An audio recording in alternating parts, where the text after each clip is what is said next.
So in this video, I'm demonstrating how I drew this sweet little sleepy kitty using pastel pencils on Pastelmat. The paper I used for this drawing is by far my favorite paper for pastel pencils.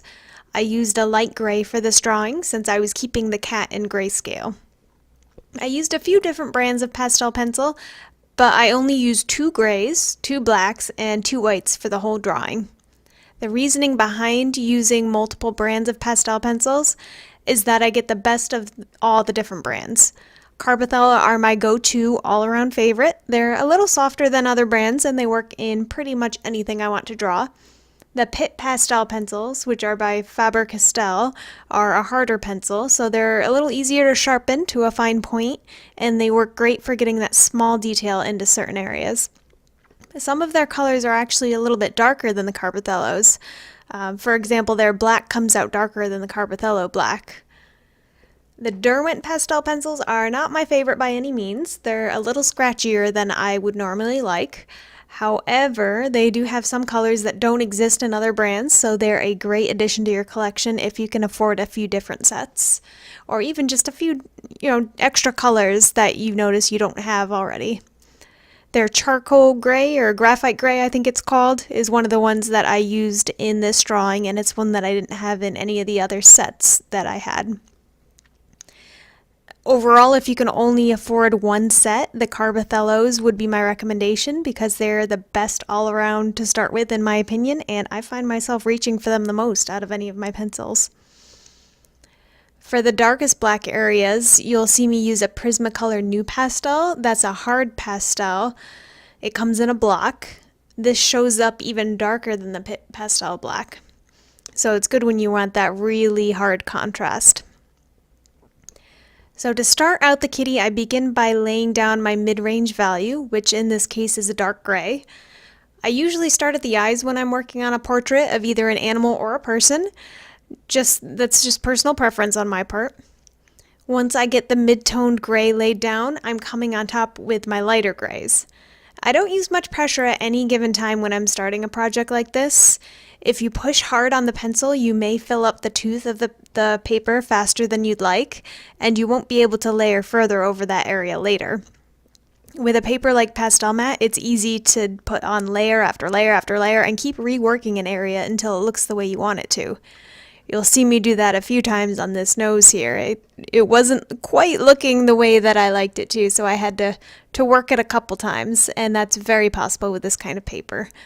Maybe not so much with some of the other cheaper papers like Canson Mitants. That paper does have its place, but it's not good for reworking like I've had to do in this one. You can see I started out with my paper facing the direction that I wanted the end drawing to be in, but I was finding it a little difficult to visualize where each pencil stroke should go. I want my pencil strokes to go in the direction of the fur, so it's critical that I get this right to make the cat look realistic. So in order to help myself visualize this better, I flipped my piece of paper over to a different orientation.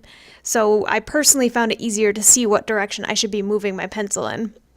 Don't be afraid to do this and flip it, side to side, upside down if you have to. Whatever makes it easier for you to see what you're supposed to be doing. You'll find that for some drawings, this technique helps you draw a little more realistically too.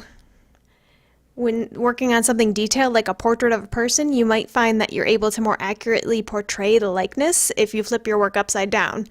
So this way you're not drawing what you think an eye or a nose looks like. You're just looking at the basic shapes and the basic values that you see, and you're putting them on the paper as you see them, not as your mind thinks they should be. So throughout this whole thing, I'm paying close attention to the drawing, or to the direction that each strand of fur is going in, and the length of each strand of fur as well. If I make all my pencil strokes go in the same direction, this cat is not going to look realistic. You'll see me curving my pencil strokes too, so nothing is like a straight line coming out from any direction. It starts out a little bit straight and then it generally curves one way or the other. Pay close attention to what your reference photo looks like. A lot of animals, cats, dogs, whatever the animal is that you're drawing, are going to have fur that's slightly curved.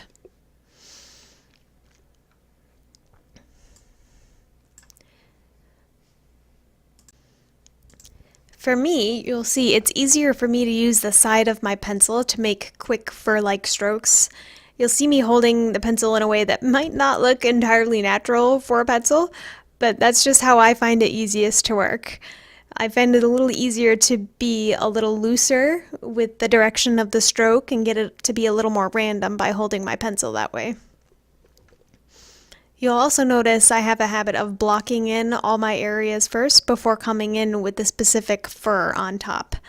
So I'll start out with my mid-tone, which in this case is one of my dark grays, and I come on top with some of the blacks and the lighter grays according to what I see in my photo. And that gives me a good base to put my strands of fur on top. If I come on top or I start out just with the strands of fur, it might end up looking a little wiry because there's no depth to it. And you can actually come on top again of those fur strands that you've already drawn, and you can come on top with more of either one of the darker colors, the lighter colors, whatever you want to adjust the values a little bit, or adjust the colors if you're working in something that's not black and white like this. It actually adds a little more depth and a little more realism to the portrait, in my opinion. The most important takeaway I want you to get from this video is that you need to pay close attention to the direction of the fur in your photo and the length of the fur in your photo. For instance, you can look at the eye and say this strand of fur is about as long as the eye is, or about as half as long as the eye is. So I need to make my pencil stroke about, half the size of the eye, and in whatever direction it's going in. Always compare what you're drawing to what is around it in your reference photo.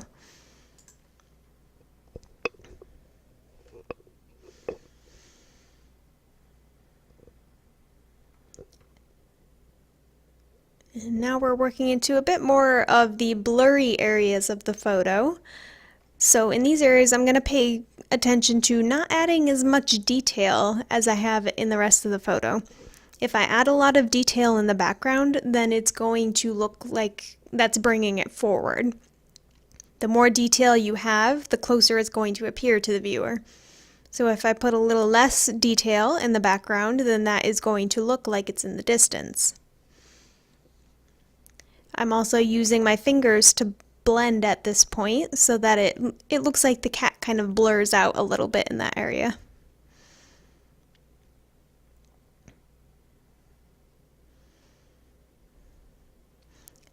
So the more I get into the drawing, the more I don't realize that my camera has shifted a little bit.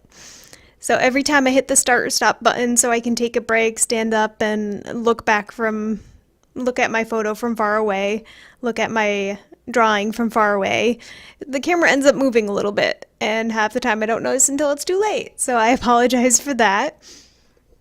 One of these days I'll make sure that I actually check it when I'm coming back to it.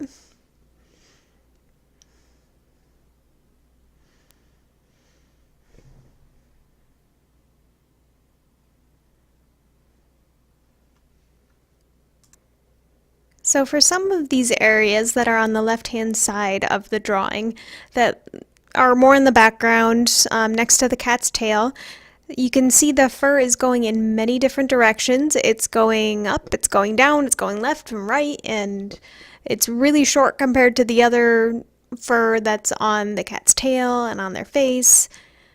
I'm paying more attention to my reference photo than I am to my drawing at this point. I'm taking a lot of time to make sure that the way I'm putting these strokes is the way that it should be. And I'm taking care not to make anything too bold. So I'm using a lot less pressure here with my lighter gray pencil than I did for the fur on, say, the face or the tail, so that it kind of recedes into the background a little more.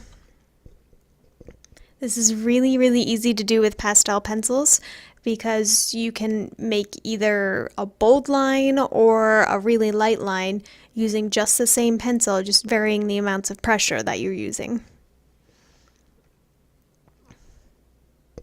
And here is the finished drawing. Please remember to hit the like button and the subscribe button if you would like to see more of my work.